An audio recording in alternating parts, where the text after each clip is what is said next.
पिछले भाग में हमने देखा कि कैसे गुरुत्वाकर्षण को समझने से लेकर रॉकेट बनाने तक मानव ने सदियों का सफर तय किया।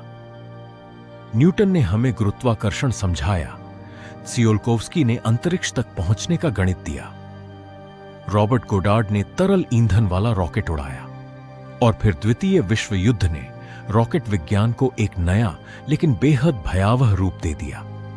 लेकिन युद्ध समाप्त होने के बाद रॉकेटों की कहानी समाप्त नहीं हुई, बल्कि अब शुरू होने वाला था एक ऐसा मुकाबला जिसमें हथियारों के साथ साथ प्रतिष्ठा, विज्ञान और मानव महत्वाकांक्षा भी दांव पर थी। दो महाशक्तियां आमने सामने थीं। एक ओर था संयुक्त राज्य अमेरिका, दूसरी ओर था सोवियत संघ, और दोनों के सामने एक ही प्रश्न था, अंतरिक्ष में सबसे पहले कौन पहुंचेगा। यह केवल विज्ञान की प्रतियोगिता नहीं थी, ये दो विचारधाराओं, दो राजनीतिक शक्तियों और दो महाशक्तियों के बीच प्रतिष्ठा की लड़ाई भी थी। और इस दौड़ का पहला पड़ाव था पृथ्वी की कक्षा। अध्याय 1, शीत युद्ध की नई दौड़, सन 1940 के दशक का अंत। दुनिया अभी अभी एक भयानक युद्ध से बाहर निकली थी, लेकिन शांति पूरी तरह वापस नहीं आई थी। अमेरिका और सोवियत संघ एक दूसरे पर भरोसा नहीं करते थे। परमाणु हथियारों की दौड़ शुरू हो चुकी थी। दोनों देश अपनी सैन्य शक्ति बढ़ा रहे थे, और इसी बीच रॉकेट विज्ञान तेजी से आगे बढ़ रहा था, क्योंकि वैज्ञानिक जानते थे कि जो रॉकेट लंबी दूरी तक हथियार पहुंचा सकता है, वही तकनीक एक दिन किसी वस्तु को पृथ्वी की कक्षा में भी पहुंचा सकती है। अब सवाल केवल यह नहीं था कि किसके पास सबसे शक्तिशाली हथियार है, सवाल यह भी था, कौन सबसे पहले अंतरिक्ष तक पहुंच सकता है। सन 1950 के दशक तक रॉकेट विज्ञान उस स्तर पर पहुंच चुका था जहां वैज्ञानिक कृत्रिम उपग्रह को पृथ्वी की कक्षा में भेजने की कल्पना कर सकते थे। लेकिन कल्पना और वास्तविकता के बीच अभी भी एक बहुत बड़ी दूरी थी। एक उपग्रह को अंतरिक्ष तक पहुंचाना ही पर्याप्त नहीं था, उसे इतनी गति देनी थी कि वह पृथ्वी पर वापस गिरने के बजाय पृथ्वी की कक्षा में लगातार घूमता रहे। यह एक अत्यंत कठिन वैज्ञानिक और तकनीकी चुनौती थी, और अब अमेरिका तथा सोवियत संघ दोनों इस चुनौती को स्वीकार कर चुके थे। अध्याय 2, अंतरिक्ष में पहला कृत्रिम उपग्रह। सन 1955 में अमेरिका और सोवियत संघ दोनों ने घोषणा की कि वे वैज्ञानिक उद्देश्यों के लिए पृथ्वी की कक्षा में कृत्रिम उपग्रह भेजने की योजना बना रहे हैं। उस समय अधिकांश लोगों के लिए कृत्रिम उपग्रह जैसी बात किसी विज्ञान कथा से कम नहीं थी, लेकिन वैज्ञानिकों के लिए यह अब कल्पना नहीं रही थी। यह एक वास्तविक लक्ष्य बन चुका था। सोवियत संघ में एक अत्यंत प्रतिभाशाली रॉकेट अभियंता इस अभियान का नेतृत्व कर रहा था। उसका नाम था सर्गेई कोरोलेव। कोरोलेव का जीवन अपने आप में एक असाधारण कहानी था। उन्होंने कठिन परिस्थितियों का सामना किया। उन्होंने रॉकेट विज्ञान को अपना जीवन समर्पित किया, और उनके नेतृत्व में सोवियत रॉकेट कार्यक्रम तेजी से आगे बढ़ने लगा। फिर वह दिन आया जिसने पूरी दुनिया को चौंका दिया। 4 अक्टूबर 1957 सोवियत संघ ने एक छोटे से कृत्रिम उपग्रह को अंतरिक्ष में भेज दिया। उसका नाम था स्पुतनिक 1।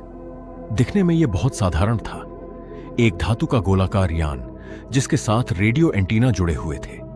लेकिन उसकी सादगी के पीछे मानव इतिहास की एक असाधारण उपलब्धि छिपी थी। मानव ने पहली बार अपनी बनाई हुई वस्तु को पृथ्वी की कक्षा में पहुंचा दिया था। स्पुतनिक पृथ्वी के चारों ओर घूम रहा था और रेडियो संकेत भेज रहा था। धरती पर रेडियो संचालक उसके संकेत सुन रहे थे। Beep beep beep. यह आवाज सुनने में बेहद साधारण थी, लेकिन वास्तव में यह मानव सभ्यता के लिए एक नए युग की घोषणा थी। अब आकाश केवल देखने की चीज नहीं रहा था, मानव ने उसमें प्रवेश कर दिया था।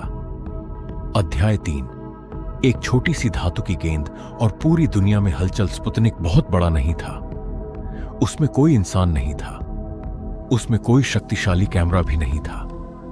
फिर भी उसका प्रभाव पूरी दुनिया पर पड़ा, विशेष रूप से अमेरिका में, क्योंकि स्पुतनिक ने एक बहुत महत्वपूर्ण बात साबित कर दी थी। सोवियत संघ के पास इतनी शक्तिशाली रॉकेट तकनीक मौजूद थी कि वह पृथ्वी की कक्षा तक एक वस्तु पहुंचा सकता था, और यदि कोई देश उपग्रह को कक्षा में पहुंचा सकता है तो सिद्धांत रूप से वही रॉकेट लंबी दूरी तक हथियार भी पहुंचा सकता है। इसलिए स्पुतनिक केवल वैज्ञानिक उपलब्धि नहीं था, वह शीत युद्ध की रणनीतिक शक्ति का भी प्रतीक बन गया। अमेरिका को एहसास हुआ कि वह अंतरिक्ष की दौड़ में पीछे रह गया है, लेकिन अमेरिका ने हार नहीं मानी। कुछ ही समय बाद उसने अपना पहला कृत्रिम उपग्रह अंतरिक्ष में भेजा। उसका नाम था एक्सप्लोरर 1। इस मिशन ने एक महत्वपूर्ण वैज्ञानिक खोज भी की। इसने पृथ्वी के चारों ओर मौजूद विकिरण क्षेत्रों के बारे में महत्वपूर्ण जानकारी दी, जिन्हें बाद में वैन एलन विकिरण पट्टियों के नाम से जाना गया। अब अंतरिक्ष केवल राजनीतिक प्रतियोगिता नहीं रहा था, यह वैज्ञानिक खोज का भी नया क्षेत्र बन चुका था। अध्याय 4। अगला प्रश्न था इंसान, लेकिन अब एक और बड़ा प्रश्न सामने था। उपग्रह तो अंतरिक्ष में पहुंच चुका था, लेकिन क्या कोई जीवित प्राणी वहां जा सकता था? क्या मानव शरीर अंतरिक्ष की परिस्थितियों को सहन कर सकता था? क्या कोई व्यक्ति भारहीनता में जीवित रह सकता था? क्या वह अंतरिक्ष यान को नियंत्रित कर पाएगा? और सबसे बड़ा प्रश्न, क्या वह सुरक्षित वापस लौट पाएगा? इन सवालों के उत्तर वैज्ञानिकों के पास पूरी तरह नहीं थे। इसलिए इंसान से पहले जानवरों को अंतरिक्ष में भेजा गया। विभिन्न देशों ने अलग अलग प्रयोग किए।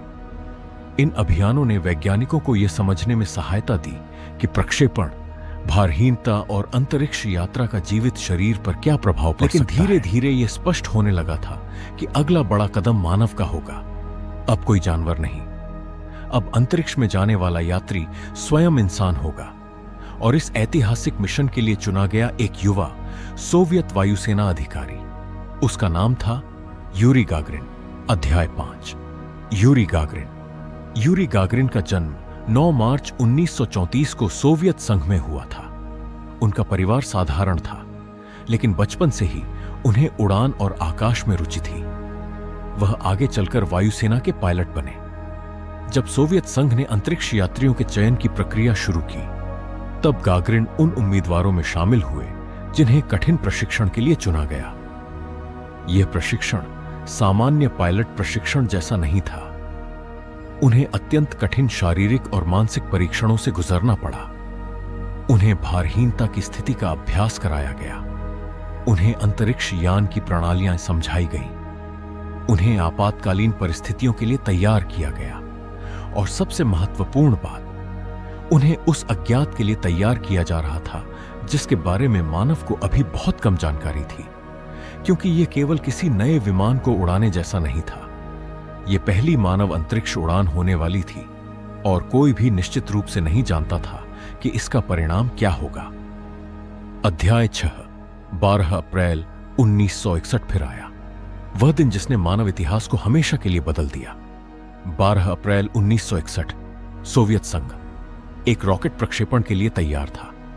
उसके शीर्ष पर था अंतरिक्ष यान वोस्तोक 1 और उसके भीतर बैठे थे यूरी गागरिन। कुछ ही देर में उलटी गिनती पूरी हुई। रॉकेट के इंजन प्रज्वलित हुए और वह विशाल रॉकेट धरती से ऊपर उठने लगा। कुछ ही क्षणों में गागरिन पृथ्वी से बहुत दूर जा चुके थे। फिर वह क्षण आया जिसका सपना इंसान ने हजारों वर्षों से देखा था। एक मानव अंतरिक्ष में पहुंच चुका था। यूरी गागरिन पृथ्वी की कक्षा में थे।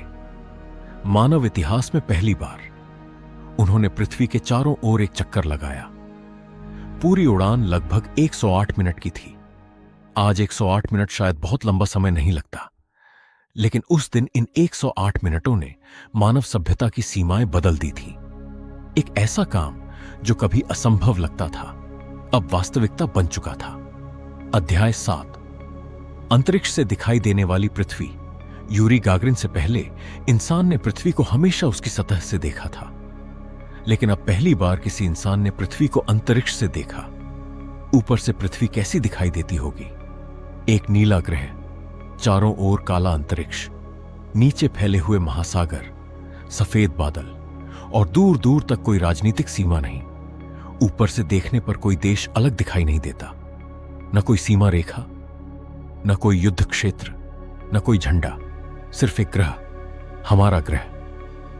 आज हम अंतरिक्ष से पृथ्वी की हजारों तस्वीरें देखते हैं। लेकिन उस समय किसी इंसान का अपनी आंखों से पृथ्वी को अंतरिक्ष से देखना एक अभूतपूर्व अनुभव था।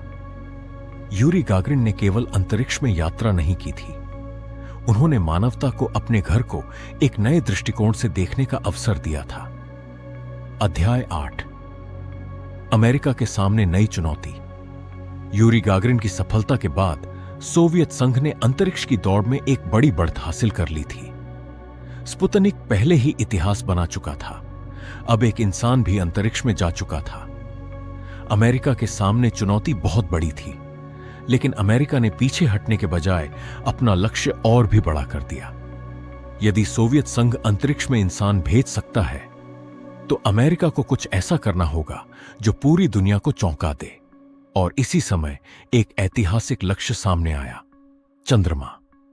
अमेरिका अब केवल पृथ्वी की कक्षा में पहुंचने की कोशिश नहीं कर रहा था, उसका लक्ष्य था मानव को चंद्रमा तक पहुंचाना। लेकिन चंद्रमा तक पहुंचना पृथ्वी की कक्षा तक पहुंचने से कहीं अधिक कठिन था। इसके लिए नए रॉकेट चाहिए थे, नई तकनीक चाहिए थी, नई गणनाएं चाहिए थीं, और सबसे बढ़कर एक ऐसी हिम्मत चाहिए थी जो असफलता के डर से पीछे न हटे। अध्याय 9, राष्ट्रपति कैनेडी का चुनौतीपूर्ण लक्ष्य। 25 मई 1961 को अमेरिकी राष्ट्रपति जॉन एफ कैनेडी ने कांग्रेस के सामने एक ऐतिहासिक लक्ष्य रखा। उन्होंने घोषणा की कि दशक समाप्त होने से पहले अमेरिका को एक मनुष्य को चंद्रमा पर उतारना है और उसे सुरक्षित पृथ्वी पर वापस लाना है। यह लक्ष्य उस समय लगभग असंभव जैसा था। अमेरिका के पास अभी तक ऐसा रॉकेट नहीं था जो इस मिशन को पूरा कर सके। मानव को चंद्रमा तक ले जाने वाला अंतरिक्ष यान तैयार नहीं था। चंद्रमा की सतह पर उतरने की तकनीक पूरी तरह विकसित नहीं थी, और सबसे महत्वपूर्ण बात, किसी इंसान ने कभी किसी दूसरे खगोलीय पिंड पर कदम नहीं रखा था। फिर भी यह लक्ष्य स्वीकार कर लिया गया। अब शुरू हुआ मानव इतिहास का सबसे महत्वाकांक्षी अंतरिक्ष कार्यक्रमों में से एक, अपोलो कार्यक्रम। अध्याय 10, अंतरिक्ष की दौड़। अब चंद्रमा तक पहुंच चुकी थी। अब अमेरिका और सोवियत संघ के बीच प्रतियोगिता और अधिक तेज हो गई। एक तरफ सोवियत संघ लगातार नए अंतरिक्ष रिकॉर्ड बना रहा था, दूसरी तरफ अमेरिका अपने विशाल अपोलो कार्यक्रम को विकसित कर रहा था। लेकिन चंद्रमा तक पहुंचना केवल एक राजनीतिक विजय नहीं थी, इसके पीछे हजारों वैज्ञानिकों, अभियंताओं, गणितज्ञों, तकनीशियनों और अंतरिक्ष यात्रियों की मेहनत थी। कई बार परीक्षण विफल हुए, कई बार योजनाओं में बदलाव करना पड़ा, कई बार ऐसी समस्याएं सामने आईं जिनका पहले कोई अनुभव नहीं था। लेकिन हर असफलता के बाद एक नया प्रश्न पूछा जाता, इसे अगली बार बेहतर कैसे किया जाए। यही विज्ञान की असली ताकत है। विज्ञान असफलता से डरता नहीं, वह असफलता से सीखता है। और अब मानवता उस क्षण की ओर बढ़ रही थी जिसे आने वाली पीढ़ियां सदियों तक याद रखने वाली थीं। एक समय था जब इंसान रात के आकाश में केवल चंद्रमा को दूर से देखा करता था। फिर उसने तारों को समझना सीखा, उसने गुरुत्वाकर्षण को समझा, उसने रॉकेट बनाए, उसने पृथ्वी की कक्षा में उपग्रह भेजे, और फिर एक दिन एक इंसान ने पृथ्वी को अंतरिक्ष से देखा। लेकिन यह यात्रा अभी समाप्त नहीं हुई थी, क्योंकि अब मानव की नजर केवल पृथ्वी की कक्षा पर नहीं थी, अब उसकी नजर थी चंद्रमा पर। और अगले भाग में हम जानेंगे उस ऐतिहासिक यात्रा के बारे में जिसने मानव इतिहास में एक नया अध्याय लिखा।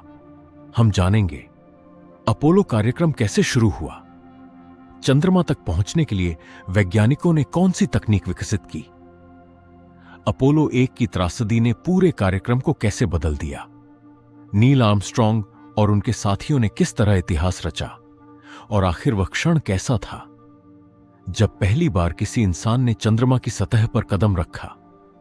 अगर आपको हमारी यह ऐतिहासिक और वैज्ञानिक यात्रा पसंद आ रही है तो वीडियो को लाइक अवश्य करें। कमेंट करके बताइए कि आपको अंतरिक्ष की इस पूरी कहानी में अब तक कौन सा अध्याय सबसे अधिक रोचक लगा।